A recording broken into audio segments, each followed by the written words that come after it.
নমস্কার, story officially চ্যানেলে আপনাদের প্রত্যেককে স্বাগত। জগন্নাথ প্রভুর চুল লম্বা, বড় চুল কেউ দেখেছেন? দেখেননি তো? আজকে তাহলে প্রভুর লম্বা চুলের যে কাহিনীটি সেটাই আমি বলছি। তলিজা মহাপাত্র নামে জগন্নাথে একজন বাস করত। তিনি সর্বশাস্ত্র জ্ঞানী এবং খুব নম্র, প্রত্যেকের সঙ্গে ভালোভাবে কথা বলে, শান্ত, প্রচণ্ড জগন্নাথ প্রভুর ভক্ত। তিনি সেই সময় জগন্নাথ প্রভুর মন্দিরে, মুখ্য মন্দিরে তিনি পূজারীর কাজ করতেন। সেই সময় তিনি এতটাই মানে প্রভুর সেবা করতেন, সূর্য ওঠার আগে তিনি স্নান করে মন্দিরে প্রবেশ করতেন, আর সারাটা দিন তিনি জগন্নাথ, বলভদ্র, সুভদ্রা এদের সেবাই করে যেতেন। সূর্য অস্ত চলে গিয়েও তার কত পরে সে মন্দির থেকে তিনি বাড়ি যেতেন। তিনি সূর্য ওঠার আগে ওই মন্দিরে প্রবেশ করতেন। সারাটা দিন প্রভুর সেবাতেই তিনি লেগে থাকতেন। কিন্তু তার সঙ্গেই একবার বড় একটা ঘটনা ঘটে যায়। আসলে গীতায় ভগবান শ্রীকৃষ্ণ বলেছেন যে, হে অর্জুন, যে আমার কাছে আসতে চায় আমি তাকে আমার কাছে নিয়ে আসি, আর যে আমার থেকে দূরে থাকতে চায় তাকে আমি আমার থেকে অনেক দূরে রেখে দেই। তাই ঠিক এরকমই ওই তলিজা মহাপাত্র, তিনি জগন্নাথ প্রভুর অনন্য ভক্ত ছিলেন। তিনি নিষ্ঠাভাবে জগন্নাথ প্রভুর সারাটা দিন সেবা করতেন। তাই প্রভু তার তার সঙ্গে এমন ঘটনা একটা ঘটে যাতে তার প্রভুর প্রতি আরও বিশ্বাস, আরও প্রভুর কাছে তিনি যেতে পারেন। তাই প্রভু এরকমই, যে প্রভুর কাছে আসতে চায় প্রভু তাকে আরও কাছে নিয়ে নেয়, আর যে প্রভুর থেকে দূরে থাকতে চায় প্রভু তাকে দূরে পাঠিয়ে দেয়। এটা গীতাতেই ভগবান শ্রীকৃষ্ণ বলেছেন, শ্রীমুখে তিনি এ কথাই বলেছেন। তাই ওই যখন নাকি তলিজা মহাপাত্র ওই জগন্নাথ মন্দিরের মুখ্য পূজারী, মন্দিরের মুখ্য পূজারী তিনি প্রধান পূজারী ছিলেন। তাই সেই একদিন তিনি ভোরবেলা স্নান করে যখন তিনি মন্দিরে আসেন, তখনই রাজার লোক এসে তাকে খবর দেয় আজকে রাজা প্রভুকে দর্শন করতে আসবে। এই শুনে সে তাড়াতাড়ি করে, রাজা আসবে তার জন্য একটা ব্যবস্থাপনা করার থাকেই, কারণ রাজা যেদিন আসবে মন্দিরে প্রভুকে দেখতে আসে, দর্শনে আসে, সেদিনকে রাজা আসছে তার জন্য একটা আলাদা ব্যবস্থা করতেই হয়। তাই সেই ব্যবস্থাপনাগুলোই সব দেখছিলেন।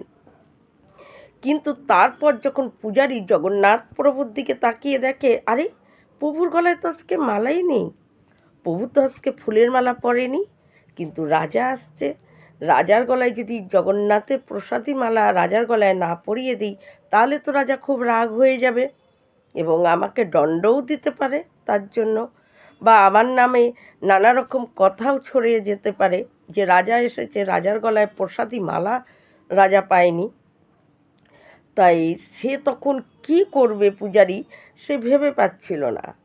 কিন্তু রাজার আবার নিয়ম ছিল, রাজা যেদিন যেদিন জগন্নাথ প্রভুকে দর্শনে আসতো সেদিনই এটা নিয়ম ছিল যে জগন্নাথ প্রভুর দিকে একটা প্রসাদী মালা রাজার গলায় পরিয়ে দেওয়া হতো, আর রাজা সেই মালাটাকে আদরে সযত্নে সেটাকে তার মাথা, চোখে লাগিয়ে তারপর সে নিজের বক্ষে সুন্দর করে রাখত এবং জগন্নাথ প্রভুর ওই মালাকে তিনি সযত্নে রাখতেন।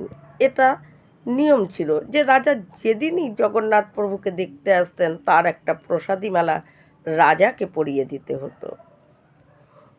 কিন্তু সেদিন জগন্নাথ প্রভুর গলায় কোনো ফুলের মালা নেই। তখন সেই পূজারী মনে মনে ভাবে, দেখে যে তার গলায় একটা ফুলের মালা। তখন সে ভাবে যে রাজা আসলে রাজার গলায় তো ফুলের মালা পরাতেই হবে, প্রসাদী মালা। তাই নিজের মালাটা খুলে জগন্নাথকে পরিয়ে দেয়। আর তারপরেই রাজা যখন আসে তখন রাজা এসেই জগন্নাথ, বলরাম, সুভদ্রা এদেরকে প্রণাম করে। রাজা তাদেরকে দর্শন করে ভালো করে। তারপর ওই পূজারী জগন্নাথ প্রভুর গলার থেকে সেই মালাটা খুলে রাজার গলায় পরিয়ে দেয়। আর রাজা সেই মালা তার চোখে মাথায় ঠেকিয়ে প্রণাম করে তার নিজের বক্ষে সেটাকে হাতে জড়িয়ে ধরে রাখে এবং তার গলায় পরে সেই মালাটাকে ধরে রাখে এবং সযত্নে রাখে, জানে প্রভুর প্রসাদী মালা। তারপর রাজা যখন চলে যায়, তা রাজসভায় বসে থাকে, তখন রাজা সেই মালার মধ্যে দেখে একটা কালো চুল। এই দেখে রাজার প্রচণ্ড রাগ হয়ে যায়। রাজা তখন ভাবে যে এই চুল, জগন্নাথ প্রভুর তো মাথায় চুল নেই, তাহলে এই চুল কি করে আসলো? তার মানে এই মালা ওই পূজারী পড়েছিল, আর পূজারী জগন্নাথের গলায় দিয়ে দিয়েছে, আর সেই মালাই আমাকে প্রসাদী রূপে দিল। পূজারীর এত বড় সাহস যে নিজের মালা জগন্নাথের প্রসাদী হিসাবে আমার গলায় পরিয়ে দিল। তাই এই চুল কোথার থেকে আসলো? তখনই রাজা তার একজন লোককে ওই মন্দিরে পাঠায় যে বলো যে পূজারীকে আমার সঙ্গে দেখা করতে। তখন রাজার এক লোক এসে ওই পূজারীকে বলে যে আপনাকে রাজা দেখা করতে বলেছে। তখন সেই পূজারী বলে যে ঠিক আছে, আমি মন্দির বন্ধ করে আমি রাজার সঙ্গে দেখা করব। তারপর সে মন্দির বন্ধ করে যখন পূজারী রাজার কাছে যায়, রাজা তখন তাকে দেখে প্রচণ্ড জ্বলে উঠে, প্রচণ্ড রাগ হয়ে যায়। রাজা বলে, কি হে পূজারী, জগন্নাথ প্রভু কি এখন কেশ লম্বা করছে নাকি? তখন পূজারীর মুখ চোখ শুকিয়ে যায়, কি বলবে তার মাথায় কোনো কিছুই আসছে না। রাজাকে সত্যি কথা যদি বলে তাহলে তো রাজা তাকে অনেক রাজার কাছে শাস্তি পেতে হবে। আবার সত্যি কথাটাও বলতে পারছে না, আবার যে জগন্নাথের মাথায় চুল নেই অথচ সে চুল পেয়েছে, তখন কি বলবে না না তাল পেয়ে সে তখন তার মুখ দিয়ে এই কথাই বেরিয়ে যায়, হ্যাঁ রাজামশাই, জগন্নাথ প্রভু তো এখন লম্বা চুল রাখছে, কেন আপনি দেখেননি? রাজা তখন এই কথা শুনে আরও যেন রাগ বেড়ে যায়, বলে ও তাই বুঝি, জগন্নাথ প্রভু এখন লম্বা চুল রাখা শুরু করেছে, ঠিক আছে, কালকে গিয়েই আমি ওই প্রভুকে দর্শন করব, দেখব তো প্রভু কত বড় চুল হয়েছে। আর দেখো পূজারী, যদি সত্যি সত্যি কথা বলো, যদি তুমি মিথ্যা হয় এই কথা, তাহলে কিন্তু তোমার এই পুরী ধাম থেকে, জগন্নাথ ধাম থেকে তোমাকে বের করে দেবো, কোনো দিন তুমি এই ধামে আসতে পারবে না। তোমার পরবর্তী পূর্বপুরুষ মানে বংশধররাও এই কথা তাদের মনে থাকবে। আর যদি তোমার কথা সত্যি হয়, প্রভু যদি সত্যি লম্বা চুল হয়, তাহলে তোমাকে সম্মানিত করব। পূজারী তো মুখ চোখ শুকিয়ে গেছে, ওইভাবে কোনো রকমে রাজার ওখান থেকে বেরিয়ে সে বাড়ি চলে যায়। বাড়িতে গিয়ে সে চিন্তাই করছে যে কি হবে, আমার তো মৃত্যু অনিবার্য, কিন্তু রাজার এই কঠোর শাস্তি আমার পেতে হবে, কিন্তু আমি কি করব কিছুই বুঝে পাচ্ছে না। কোনো রকমে রাত কাটিয়ে ভোরবেলা স্নান করে সে আবার মন্দিরে যায়। মন্দিরে গিয়ে জগন্নাথ প্রভুর সমস্ত সেবা টেবা করে অল্পই হাতে সময় ছিল, সে তখন বলে, হে প্রভু, আমি সত্যি তোমার সামনে দাঁড়িয়ে থাকার মতো যোগ্য না। আমি নিজের স্বার্থে, নিজের প্রাণ রক্ষা করার জন্য আমি কত বড় অন্যায় করে ফেলেছি। আমি প্রথম ভুল করেছি প্রভু, আমার নিজের গলায় মালা তোমার গলায় পরিয়ে দিয়ে। হে জগন্নাথ, হে বিপদভঞ্জন, আমার মতন নিষ্কৃষ্ট আর কেউ নেই। একটা কীটের থেকেও আমি অধম। আমি নিজের গলার মালা তোমার গলায় পরিয়ে দিয়েছি। তারপর রাজার কাছে গিয়েও নিজের প্রাণ, নিজের স্বার্থে, নিজের যাতে প্রাণটা বেঁচে থাকে তার জন্য আমি তোমার নামে মিথ্যা কথা বলে দিয়েছি যে জগন্নাথ প্রভু এখন লম্বা চুল রাখছে, আর জগন্নাথ প্রভুর লম্বা চুল। আমি নিজেকে বাঁচানোর জন্য, রাজার হাত থেকে যাতে আমি রক্ষা পাই তার জন্য আপনার সম্বন্ধে আমি মিথ্যা কথা বলে দিয়েছি। আমি এই জগন্নাথ ধামে থেকে আপনার সেবা করেও আমার মতন একজন নিষ্কৃষ্ট মানুষ আপনার সামনে দাঁড়িয়ে থাকার মতন যোগ্যতা আমার নেই। আমি এতটাই পাপী, আমি এতটাই দুরাচার, আমি এতটাই বুদ্ধিহীন, আমি মানুষের যোগ্য না। আমি একটা কীট পতঙ্গর থেকেও আমি অধম। হে প্রভু, আমি রাজার হাতে ওই শাস্তি পাওয়ার চেয়ে আমি আজকে বিষ খেয়ে আমার এই প্রাণ ত্যাগ করব। তারপর তোমার যা ইচ্ছা, এই বলে সে মনের একটু দুঃখ ভাব নিয়ে সে মুখ্য দুয়ার বন্ধ করে আস্তে আস্তে সে বাড়ি চলে যায় বিষ নিয়ে। পাশে বিষে রেখে সে শুয়ে শুয়ে চিন্তা করছে। গভীর রাত, গোটা জগন্নাথ ধাম নিস্তব্ধ, শান্ত, কোনোখানে কোনো আওয়াজ নেই, শান্ত, সবাই ঘুমাচ্ছে। কিন্তু জগন্নাথ প্রভু, তিনি কি আর ঘুমাতে পারেন? তার ভক্ত এতটা সংকটে পড়ে আছে, এতটা বিপদে পড়ে আছে, তাই জগন্নাথ প্রভু, তার চোখে ঘুম নেই। তিনি অপেক্ষা করছেন যে কখন ওই পূজারীর একটু চোখ লেগে যায়, সে কখন ঘুমাবে, তখনই আমি তাকে অভয় দান করে আসব। পূজারী ওই বিষ পাশে রেখে যখন চিন্তা করতে করতে একটু চোখ লেগে যায়, প্রভু দৌড়ে তার কাছে যায়, গিয়ে বলে, আরে পূজারী, তুমি কেমন হে? তুমি প্রতিদিন পুজো করো, অথচ আমার যে এত লম্বা বড় চুল, তুমি সেটা দেখতে পাওনি? তুমি কেমন পূজারী? আর তুমি রাজার ভয়ে বিষ খেয়ে নিজের প্রাণ ত্যাগ করবে? একটা রাজা কেন, শত শত রাজা আসলেও তোমাকে কেউ কিছু করতে পারবে না। আর তুমি দেখোনি আমার কত সুন্দর লম্বা চুল? কি তুমি কি মনে করো আমি নাড়া মাথা, আমার চুল নেই? তুমি কেমন পূজারী, আমার চুলই এতদিন দেখোনি? কালকে সকালে গিয়ে প্রথমেই আমার চুলের দিকে তাকাবে, দেখবে আমার কেমন চুল। এই বলে জগন্নাথ প্রভু ওই পূজারীর ঘর থেকে বেরিয়ে সে মন্দিরে চলে আসে। পূজারীর ঘুম ভেঙে যায়। ঘুম ভেঙে সে ভাবে, আরে জগন্নাথ প্রভু এগুলো কি বলে গেল, তাকে অভয় দান করলো।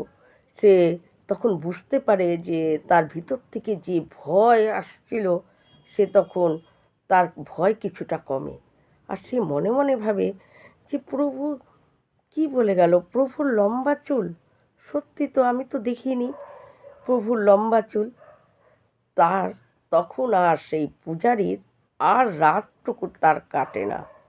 কখন ভোর হবে সে চিন্তা করতে থাকে, কিন্তু সূর্য ওঠার অনেক আগেই সেই পূজারী স্নান টান করে শুদ্ধ পোশাক পরে সে মন্দিরে যাওয়ার জন্য প্রস্তুত হয়ে যায়। তার মন ব্যাকুল হয়ে যায় যে কখন সে মন্দিরে যাবে, কখন সে জগন্নাথকে দর্শন করবে। করে যখন সূর্য তখনও উঠেইনি, সেই সময় ওই পূজারী হাঁটতে শুরু করে দেয় মন্দিরের উদ্দেশ্যে। এবং মন্দিরে যখন আসে তখন কেবল হয়তো সূর্যের ওঠার আভা লাল লাল আভা সময় হয়েছে। মন্দিরের মুখ্য দ্বার খুলে দেয়। খুলে পূজারী প্রথমেই প্রভুকে দর্শন করে। আরে, প্রভুর এত সুন্দর চুল, কোটি অবধি প্রভুর কোঁকড়ানো লম্বা চুল, আর সেই মৃদু মৃদু হাওয়াতে সেই চুলগুলো উঠছে, মরছে যেন দোল খাচ্ছে। আর চুলের মধ্যে ছোট ছোট ফুল দিয়ে চুলগুলো সুন্দর করে সাজানো। এই দেখে সেই পূজারী অবাক হয়ে যায়। আরে, প্রভুর এত সুন্দর চুল, আর সেই চুল হাওয়াতে এত সুন্দর করে দুলছে, মনে হচ্ছে যেন চুলগুলো দোলনায় দুললে যেরকম হয় চুলগুলো হাওয়াতে সেরকম করে দুলছে। ফুল দিয়ে চুলগুলো সাজা, আর কোটি অবধি লম্বা চুল। পূজারী এই দেখে প্রভুকে বারংবার প্রণাম করছে, হে জগতের নাথ, হে বিপদ ভঞ্জন, হে মধুসূদন, হে গোসাই, সত্যি তুমি বিপদ ভঞ্জন তুমি। আমি এতটা বিপদে পড়েছিলাম, আমি তো বিষ খেয়েই আমার প্রাণ দিয়ে দিতাম। তুমি কালকে বললে যে সকালে গিয়ে আমাকে দেখ, তাই তো আমি বিষ না খেয়ে তোমার কাছে এসেছি। তুমি এত বড় তোমার সুন্দর চুল আমি তো কোনোদিন দেখিনি প্রভু। হে বলে সে জগন্নাথ প্রভুকে বারংবার সে প্রণাম করেই যাচ্ছে, প্রভুকে নানা রকম কথা বলেই যাচ্ছে প্রভুর সঙ্গে। এই করতে করতে যখন সকাল হয়, রাজা সেই মন্দিরে এসে প্রবেশ। রাজা এসে প্রথমেই জগন্নাথ প্রভুর মন্দিরে ঢুকেই রাজার দৃষ্টি যায় জগন্নাথ প্রভুর চুলের দিকে। রাজা তখন জগন্নাথ প্রভুর চুল দেখে সে হতবাক। রাজার বাক শক্তি হারিয়ে গেছে। আরে, জগন্নাথ প্রভু সত্যিই তো এখন চুল বড় করছে, আমি তো আগে দেখিনি। তার মানে পূজারী তো ঠিকই বলেছে যে জগন্নাথ প্রভু, আপনি দেখেননি জগন্নাথ প্রভু এখন চুল বড় রাখছে? তাই আমি তো লক্ষ্য করিনি। সত্যি তো এত সুন্দর তার চুল, এত কোটি অবধি চুল, আর এত কোঁকড়ানো, এত সুন্দর, তার মধ্যে ছোট ছোট ফুল দিয়ে চুলের মধ্যে সাজানো। অপূর্ব লাগছে প্রভুকে দেখতে। দেখে মনে হচ্ছে যেন মানে চোখ ফেরানো যাচ্ছে না। অপূর্ব সেই প্রভুর চুল, আর হালকা হালকা হাওয়াতে সেই চুলগুলো উঠছে। কোনো সময় কপালে আসছে প্রভুর, কোনো সময় পার্স দিয়ে এই চুলগুলো দোল খাওয়ার মতন দুলছে। রাজা দেখে হতবাক হয়ে যায়। রাজা জগন্নাথকে বারবার প্রভুকে প্রণাম করে, হে প্রভু, আমি সত্যিই ভুল করেছি। আমি পূজারীর উপর অনেক রকম নানা রকম কথা পূজারীর সম্বন্ধে ভেবেছি। আমি পূজারীকে মৃত্যুদণ্ড দেব, এই ধাম থেকে তাড়িয়ে দেব, এই সমস্ত কথাও আমি বলেছি। আমি খুব অন্যায় করে ফেলেছি প্রভু। আমি লক্ষ্যই করিনি আপনার চুল যে এতটা বড়, এতটা সুন্দর চুল। আমি বুঝতে পারিনি প্রভু, আমি পূজারীর উপর অন্যায় করেছি, আমাকে তুমি ক্ষমা করো বলে জগন্নাথ প্রভুকে রাজাও বারবার দণ্ডবাদ প্রণাম করছে। করে তখন ওই রাজা সেখানে এই পুরোহিতকে সম্মানিত করে রাজা পুরোহিতের কাছেও ক্ষমা চায় যে আমি আপনাকে অনেক অশব্দ কথা বলেছি, যেগুলো আমার বলার উচিতই হয়নি। কারণ প্রভুর যে এত বড় চুল, এত সুন্দর চুল, আমি সত্যিই লক্ষ্য করিনি। তাই আমি আপনার উপরে নানা রকম খারাপ কথা আপনাকে বলেছি, মৃত্যুদণ্ড দেব, এই ধাম থেকে আপনাকে তাড়িয়ে দেব, এই সব কথা বলা আমার উচিত হয়নি। আমাকে আপনিও ক্ষমা করুন। এই বলে রাজা সেই পুরোহিতকে অনেক কিছু দিয়ে রাজার পুরোহিতকে সম্মানিত করে এবং ওই পুরোহিতও পূজারীও সেই জগন্নাথ প্রভুকে বারংবার প্রণাম করে প্রভুর সঙ্গে নানা রকম প্রভুকে প্রণাম করে করে প্রভুকে দর্শন করে তার চোখ যেন আর শান্তি হচ্ছে না, মনে হচ্ছে যেন প্রভুকে আরও দেখি এরকমই ভাব প্রভুর প্রতি আসছে। তাই তো প্রভু এরকমই লীলা করে ভক্তের সঙ্গে। ভগবান সবসময় বলে যে তুমি এক পা আগাও, আমি 10 পা তোমার জন্য আগাতে পারি। যদি কোনো কেউ ভগবানের জন্য এক পা আগায়, ভগবান তার জন্য 10 পা আগাতে একবারও ভাবে না। তাই ওই পুরোহিত, তিনি পূজারী যিনি ছিলেন, সে সত্যি জগন্নাথ প্রভুকে তিনি মন প্রাণ দিয়ে সেবা করতেন এবং প্রভু সেবা করতেন। তাই প্রভু তার জন্য 10 পা আগাতেও প্রভু একবারও ভাবেনি। এই এই জগন্নাথ প্রভুই তো হলো বিপদ ভঞ্জন প্রভু। প্রভু কখনো ভক্তকে বিপদের মধ্যে রাখবেন না। বিপদ থেকে মুক্তি একমাত্র দিতে পারে স্বয়ং ভগবান এবং জগন্নাথ। আর জগন্নাথ প্রভু তার মতো কৃপালু, তার মতো দয়ালু আর কেউ নেই। কারণ তিনি কিচ্ছু দেখেননি। তার কাছে কোনো নিয়ম, তার কাছে কোনো জাত, তার কাছে কে উঁচু, তার কাছে কে শাস্ত্রজ্ঞানী, কে পণ্ডিত, কে মূর্খ, কে ধনী, কে গরিব, তার কাছে কিচ্ছু চলে না। তার কাছে শুধু ভাব তার কাছে থাকে। সে শুধু এটাই দেখে যে কার ভেতরে ভাব কেমন আর কে কতটা তার জন্য ব্যাকুল।